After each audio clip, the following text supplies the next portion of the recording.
Se você, assim como eu, cresceu jogando GTA San Andreas, você vai entender exatamente o que eu vou falar no vídeo de hoje. Mas se você é uma pessoa que nunca foi muito chegada a GTA San Andreas, ou nunca sequer jogou GTA San Andreas e não conheceu o jogo como ele era antigamente, provavelmente você não vai entender nada do que vai ser dito nesse vídeo aqui. Dito isso, GTA San Andreas era aquele jogo que a gente passava horas e horas explorando, sem missão, sem ter nenhum objetivo aparente, só curtindo o que o mapa tinha para oferecer, toda aquela ambientação, a música e aquela sensação de liberdade que o jogo te passava. Mas entre tantas risadas e caos, tinha algo em San Andreas que deixava o ar meio estranho.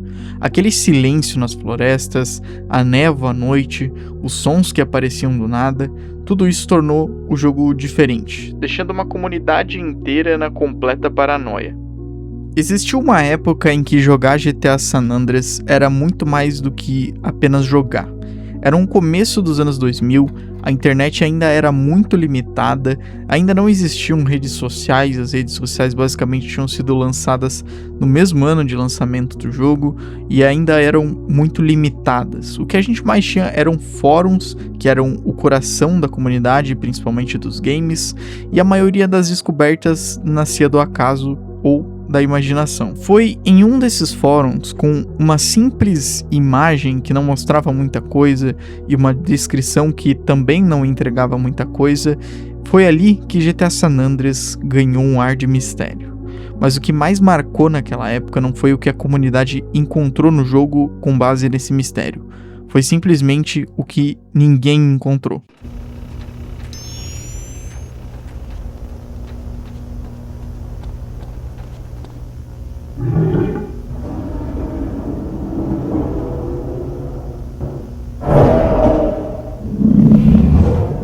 Eu lembro até hoje de um dia em que eu cheguei na escola e eu comecei a ouvir os meus amigos no meio da aula falando sobre GTA San Andreas.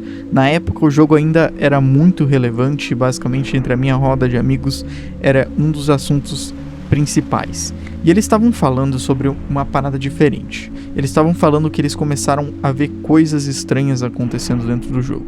Um vulto na floresta, sons estranhos, luzes estranhas no céu, parecia até que eles não estavam falando do mesmo jogo que eu conhecia. Naquele mesmo dia eu lembro que eu cheguei em casa decidido a ver aquilo com os meus próprios olhos. Eu liguei o meu PS2, entrei no jogo e passei horas e horas explorando cada canto em San Andreas. E eu simplesmente não encontrei nada. Mas eu pensei que se eu entrasse talvez de madrugada no jogo ia ter um clima diferente. E de novo, eu não encontrei nada. Nenhum vulto, nenhum som, nenhum sinal. Eu andei por estradas vazias, por florestas cobertas de névoa e pelos campos onde diziam que os mistérios aconteciam. E o engraçado é que o fato de não encontrar nada era exatamente o que tornava tudo mais assustador. O fato é que o jogo não precisa te mostrar nada. Você tá dentro de um jogo que é feito para ser frenético, para ter ação a todo momento, explosões, missão, roubo de carros, toda essa loucura. E aí você vai para um ambiente diferente dentro do jogo e tudo que você encontra é silêncio. Ele só te deixa sozinho o tempo suficiente para você começar a imaginar coisas. E é aí que San Andreas deixa de ser um jogo e vira uma experiência. E tudo isso não é por causa de fantasmas ou monstros ou criaturas, mas por causa de algo muito mais simples. Simplesmente a atmosfera do jogo. Se você não viveu aquela época, talvez nunca entenda completamente o sentimento que esse jogo tinha antes. Porque San Andreas tinha algo que poucos jogos conseguiram reproduzir. Uma sensação constante de solidão e vida ao mesmo tempo. San Andreas era um jogo enorme. Diversas cidades vibrantes, o trânsito caótico, gangues e tiros ecoando nas ruas, mas bastava dirigir por alguns minutos para fora da cidade e o jogo mudava completamente o clima. De repente, o som sumia, aquele som constante que você ouve no meio da cidade, estradas vazias, luz amarelada e quilômetros de puro silêncio. As áreas rurais eram o oposto do que a gente esperava de um GTA. Ali o jogo deixava de ser sobre ação e passava a ser sobre presença. Nada acontecia, mas mesmo assim, tudo parecia estar acontecendo em algum lugar. O que realmente impressionava em San Andreas não era o que você via, mas o que você sentia. As florestas de Back Beyond, as fazendas em Red County, os lagos cercados por neblina, tudo parecia ter alma. À noite, o jogo mudava de tom.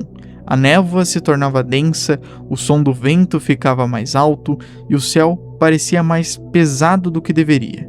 Esses detalhes criavam uma sensação de desconforto, mas também de curiosidade. Era como se o jogo estivesse tentando te contar uma história, como se ele estivesse tentando te dizer algo sem usar nenhum tipo de palavra. San Andreas nunca foi feito para ser um jogo de terror, mas o medo que esse jogo transmitia não vinha de monstros, vinha simplesmente do silêncio. Enquanto outros jogos colocavam sustos e trilhas sonoras intensas, San Andreas deixava o espaço em branco, e nesse espaço a imaginação tomava conta.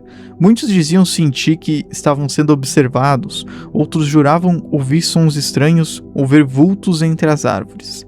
Era nessa ausência que os mistérios nasceram. A real é que a franquia GTA sempre brincou muito com mistérios. Desde o nosso querido GTA 3, onde tinham aqueles mendigos lá num túnel no meio do nada que pareciam que estavam fazendo um culto satânico. No GTA Vice City a gente teve referências a OVNIs e todo esse tipo de coisa, entre outros mistérios, mas no GTA San Andreas a parada foi para outro nível. O jogo não tinha basicamente nada além do normal, mas a comunidade conseguiu criar uma parada incrível. Tudo começou com uma das primeiras lendas que pelo menos estourou a bolha ali da comunidade, que foi o Pé Grande. Muito se especulou de ter um pé grande dentro do GTA San Andreas.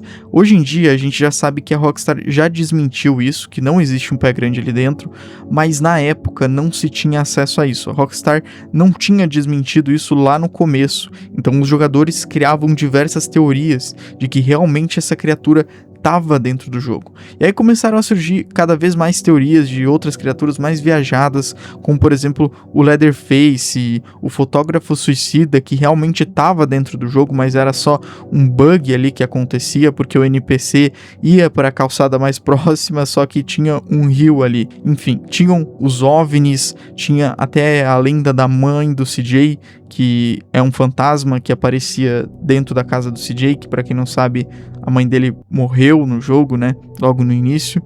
E, cara, dentre todos esses segredos, o mais relevante com certeza são os OVNIs, que a Rockstar deu um foco maior para os OVNIs no GTA San Andreas. Tanto que a gente tem a Área 69, a gente tem um bar com fotos de OVNIs, tudo isso serve simplesmente para alimentar mais ainda esse tema de mistério dentro do GTA San Andreas. E tudo isso nasceu do mesmo lugar, a atmosfera perfeita para se acreditar em qualquer coisa. O mais impressionante é que nada disso era proposital. A Rockstar criou um mundo vivo, mas natural. NPCs andando sem rumo, caminhões cruzando o interior, as florestas vazias, a ausência de animais onde deveria ter. Claro que tudo isso era por conta da limitação da época, né? Mas, cara, tudo isso acrescentava muito na experiência que você estava tendo com o jogo. Os aviões passando pelo céu no horizonte, isso era o tipo de detalhe que a gente só percebia quando parava o carro e observava o cenário que estava à sua volta. E aquele momento em que você ficava parado, olhando o horizonte, ouvindo o vento soprando e nada mais, e percebia que mesmo sem ninguém por perto, o jogo parecia continuar existindo. E é por isso que tanta gente se sentiu parte desse mundo, porque de alguma forma, San Andreas te fazia acreditar que ele estava te observando de volta. O jogo tinha lugares que pareciam errados, lugares que não tinham função nem explicação, locais que você acabava descobrindo por acaso. A Área 69, por exemplo, que foi palco de uma das missões mais icônicas da franquia GTA, encravada no meio do deserto, cercada por muros e militares, cheia de portas que não podem ser abertas e sons metálicos ecoando lá de dentro. E não importava quantas vezes você invadisse, sempre parecia que tinha algo a mais, algo que o jogo não queria que você visse. O mesmo vale para outros lugares como o Poço Radioativo em Montgomery, a Cidade Esquecida de Las Brujas, aquela cabana isolada no meio da floresta de Back Beyond. Todos esses são lugares que não têm um propósito dentro do jogo, são somente cenário, mas o mapa insiste em mantê-los ali, como uma lembrança de algo que a gente não deveria lembrar. E o mais estranho é que esses lugares, a base militar, o poço, a cidade esquecida, todos parecem conectados por uma mesma energia. Não é sobrenatural, é atmosférica. É como se o próprio jogo tivesse consciência de que o vazio assusta muito mais do que qualquer outra coisa. E é por isso que San Andreas nunca precisou te mostrar nada para parecer vivo. A verdade é que GTA San Andreas foi um dos primeiros grandes mitos coletivos dos videogames. A comunidade criou suas próprias teorias, suas próprias histórias, e o jogo devolvia tudo com naturalidade. Cada detalhe mal explicado se tornava uma pista. Cada bug, cada pixel fora do lugar, cada vulto que você parecia que tinha visto, mas não tinha nada, era uma nova teoria. E no fim, ninguém mais sabia o que era real e o que não era. Era como se o próprio San Andreas tivesse ganhado consciência. Tudo isso chegou em um ponto que até a própria Rockstar teve que vir a público para comprovar que tudo aquilo não passava de mods e montagens manipuladas pela própria comunidade.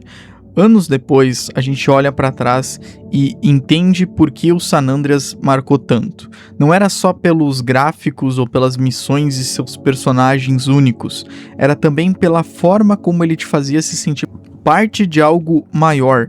Era pela forma que ele te fazia se sentir imersivo naquele mundo. Um mundo imenso, estranho, cheio de silêncio e segredos, mas, de algum jeito, sempre pulsando. E mesmo hoje, quando você volta pro jogo e volta para aquelas estradas vazias, o vento ainda sopra, as luzes ainda piscam e a sensação continua a mesma, porque o GTA San Andreas pode ter envelhecido, mas o seu mundo ainda tá vivo. A ideia desse vídeo era abordar muito mais os mistérios desse jogo, só que não daria um vídeo muito legal, porque ia ser um vídeo em forma de tópicos, citando alguns mistérios que tinham dentro do jogo, mas eu pensei em deixar isso em um tom muito mais pessoal e compartilhar a minha experiência, o que eu penso sobre o jogo e o que eu sinto jogando o jogo nos dias de hoje. Eu acho que eu não sou a única pessoa, pelo amor de Deus, eu não sou maluco disso, que você também pensa da mesma forma aí nos comentários. E, cara, eu não sei se eu consegui me expressar bem nesse vídeo aqui. Esse foi um roteiro que eu fiz às pressas, eu vou confessar, eu não tive muito tempo para bolar esse roteiro, não tive muito tempo para pensar e ter as ideias, e eu também queria deixar um vídeo mais curto do que o comum, né? O último vídeo teve 17 minutos, o que fez com que muita gente largasse o vídeo na metade. O primeiro vídeo que eu postei também, o pessoal sempre larga na metade, de acordo com o próprio YouTube. Então, cara, não adianta eu fazer um vídeo muito longo, sabe? Mas eu realmente espero que vocês tenham entendido a mensagem do vídeo e que vocês reflitam um pouquinho, né, sobre o que foi essa época aí do GTA San Andreas, e deixa aí nos comentários qual que é a sua opinião sobre o GTA San Andreas, o que GTA San Andreas te fez sentir nesses tempos aí, e se o jogo também, assim como você viu nesse vídeo, te faz ter esse sentimento diferente, sabe? Eu tenho certeza que não sou só eu que penso assim desse jogo, com certeza devem ter mais pessoas que também têm esse mesmo sentimento. Novamente, muito obrigado para você que assistiu até aqui, e eu sou o Mika, e até a próxima.